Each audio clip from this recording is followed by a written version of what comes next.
Hello friends, మనం ఇప్పుడు ఇమేజ్ని ఎలా బ్లెండ్ చేయాలనేది ఒకసారి చూద్దాం. ఇక్కడ నేను బ్యాక్గ్రౌండ్ ఒక ఇమేజ్ తీసుకున్నాను. నెక్స్ట్ వచ్చేసి ఇక్కడ మనకి ఇమేజెస్ ఉన్నాయి. ఏదైనా ఒక ఇమేజ్ తీసుకున్నాం. ఓకే, ఇమేజ్ని మనం బ్లెండ్ చేద్దాం. ఓకే, కంట్రోల్-T స్కేల్ చేసేయండి. ఓకే, ఇక్కడ ఇలా ఉంచేసేయండి ఇమేజ్ని. ఓకే ఓకే అంటే దీన్ని మాస్క్ టూల్ అప్లై చేయండి. ఇక్కడ ఉంది.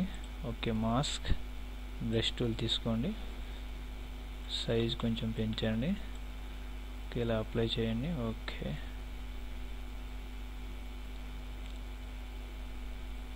ఓకే ఓకే ఓకే ఓకే మళ్ళీ నెక్స్ట్ వచ్చేసి దీనికి కలర్ యాడ్ చేద్దాం. Colour balance. ఓకే, హోల్డ్ ఆల్ట్కి ప్రెస్ చేయండి. ప్రెస్ చేసి ఇక్కడ సింబల్ వస్తుంది, క్లిక్ చేయండి. మనకి ఈ ఇమేజ్కి వచ్చేసి కలర్ బ్యాలెన్స్ ఓన్లీ ఇమేజ్కి అప్లై అవ్వడానికి కొంచెం రెడ్ పెంచండి. ఓకే, బాగుంది. ఇంకా కొంచెం లుక్ రావాలంటే మనకి ఇమేజ్ క్లిక్ చేయండి.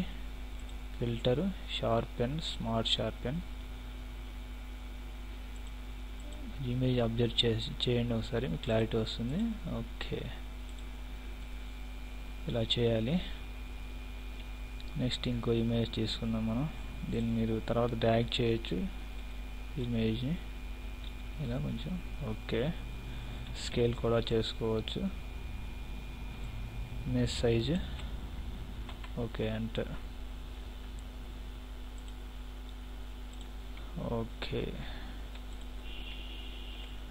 నెక్స్ట్ మళ్ళీ ఇంకో ఇమేజ్ చూద్దాం అలాగే.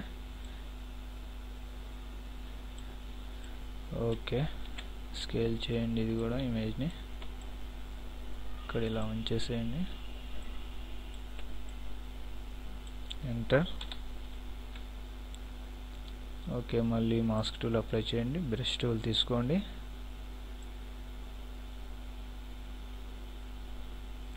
ఓకే ఓకే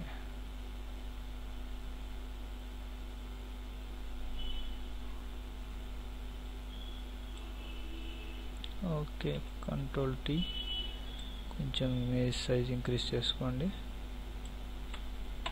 ఓకే, దీనికి కలర్ బ్యాలెన్స్ అప్లై చేయండి. Colour balance. ఓకే, ఆల్ట్కి ప్రెస్ చేసి మన సింబల్ వస్తుంది ఓన్లీ ఇమేజ్కి అప్లై అవ్వడానికి. కొంచెం రెడ్ పెంచండి. ఓకే, నెక్స్ట్ వచ్చేసి మళ్ళీ మనం ఫిల్టర్, షార్పెన్. ఇక్కడ ఇమేజ్ క్లిక్ చేయండి. Filter, sharpen, smart sharpen. Okay, కొంచెం క్లారిటీ వస్తుంది మనకి. ఓకే, ఇది మన ఫైనల్ అవుట్పుట్. ఇమేజ్ని మనం బ్లెండ్ చేసుకోవచ్చు. బ్యాక్గ్రౌండ్ ఇమేజ్ ఏదైనా తీసుకొని ఇలా మనకి ఇష్టం వచ్చిన ఇమేజ్ని బ్యాక్గ్రౌండ్ ఇమేజ్లో బ్లెండ్ చేసుకోవచ్చు. This is the final output. Okay friends, మళ్ళీ నెక్స్ట్ ట్యూటోరియల్లో కలుసుకుందాం. బాయ్.